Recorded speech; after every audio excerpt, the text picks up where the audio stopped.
কুন্তী মূলতে প্ৰথা নামেৰে জন্ম হোৱা যদুবংশৰ ৰজা সুৰসেন আছিল তেওঁৰ পিতৃ। পিতৃৰ বন্ধু কুন্তীভোজে লালন পালন কৰা কাৰণে পিছলৈ তেওঁৰ নাম কুন্তী নামেৰে খ্যাত হয়। কিশোৰী অৱস্থাত কুন্তী দুৰ্বাসা ঋষিৰ একান্ত ভক্ত আছিল আৰু তেওঁক পূৰ্ণ ভক্তিৰে সেৱা কৰিছিল। কুন্তীৰ ভক্তিত দুৰ্বাসা সন্তুষ্ট হৈ কুন্তীক তেওঁ এটা গুপ্ত মন্ত্ৰ প্ৰদান কৰিছিল, যাৰ দ্বাৰা তেওঁ যিকোনো দেৱতাক আহ্বান কৰি সন্তান লাভ যাতে কৰিব পাৰে। গুপ্ত মন্ত্ৰটো পৰীক্ষা কৰি চাবলৈ কুন্তীয়ে সূৰ্য দেৱতাক আহ্বান কৰাত সূৰ্যদেৱে তেওঁৰ গৰ্ভত দানবীৰ কৰ্ণক প্ৰদান কৰে।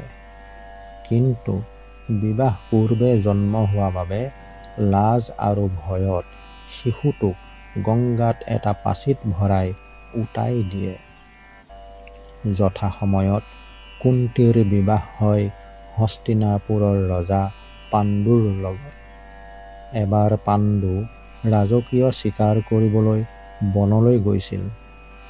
বনৰ ভিতৰত তেওঁ এহাল হৰিণ দম্পতীৰ মিলনৰত অৱস্থাত তীৰ নিক্ষেপ কৰে। হৰিণৰ ৰূপত প্ৰকৃততে সেয়া আছিল ৰাজৰ্ষি কিংদম আৰু তেওঁৰ পত্নী।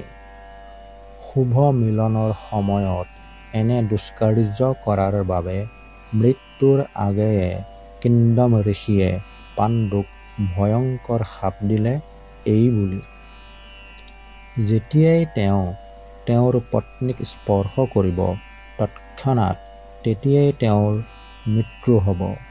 শাপগ্ৰস্ত পাণ্ডু পৰম দুঃখিত হৈ ৰাজ্য ত্যাগ কৰি পত্নী কুন্তী আৰু মাদ্ৰীক লগত লৈ বনবাসলৈ যাত্ৰা কৰে।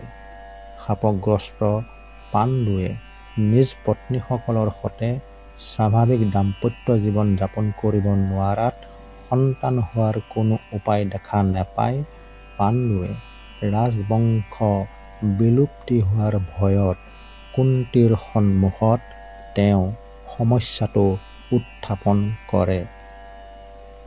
কুন্তী দেৱীয়ে তেতিয়া পাণ্ডুক তেওঁ কিশোৰী অৱস্থাত দুৰ্বাসা ঋষিৰ পৰা বৰদান স্বৰূপে পোৱা সেই বিশেষ গুপ্ত মন্ত্ৰটোৰ কথা ব্যক্ত কৰাত পাণ্ডুৱে সেইমতে কুন্তী দেৱীক সন্তান লাভৰ অৰ্থে সেই গুপ্ত মন্ত্ৰ প্ৰয়োগ কৰিবলৈ অনুমতি প্ৰদান কৰে আৰু সেইমতে কুন্তী দেৱী অগ্ৰসৰ হয়।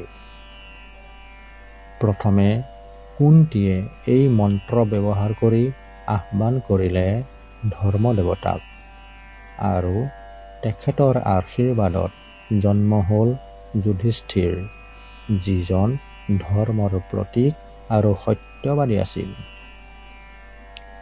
দ্বিতীয়বাৰৰ বাবে আহ্বান কৰিলে বায়ুদেৱক। তেখেতৰ আশীৰ্বাদত জন্ম হ'ল অতিকে শক্তিশালী তথা বলৱন্ত ভীম। তৃতীয়বাৰৰ বাবে তেওঁ আহ্বান কৰিলে ইন্দ্ৰদেৱক।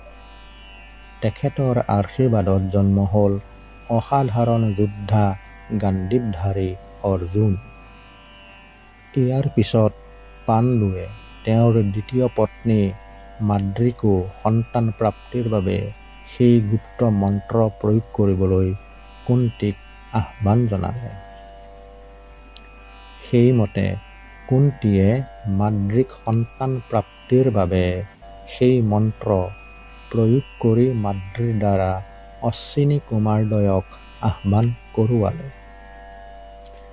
তেখেতসকলৰ আশীৰ্বাদত জন্ম হ'ল যমজ পুত্ৰ নকুল আৰু সহদেৱ।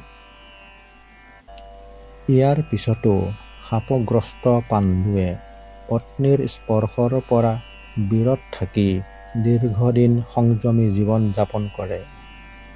কিন্তু এদিন ঘটনাক্ৰমে মাদ্ৰীৰ প্ৰতি তেওঁৰ কামনাৰ ভাৱ জাগ্ৰত হ'ল আৰু স্নেহভাৱে তেওঁ মাতৃক স্পৰ্শ কৰাৰ লগে লগে কিংডম ঋষিৰ শাপৰ প্ৰভাৱত তৎক্ষণাৎ পাণ্ডুৰ শৰীৰৰ পৰা প্ৰাণবায়ু ওলাই যায় আৰু তেওঁৰ মৃত্যু হয়। ইয়াৰ বাবে মাতৃয়ে নিজকে এই বুলি ভাবিলে, যদি তেওঁ পাণ্ডুক কামনাৰ ভাৱেৰে আচৰণ নকৰিলেহেঁতেন, তেওঁৰ স্বামীৰ মৃত্যু নহলহেঁতেন।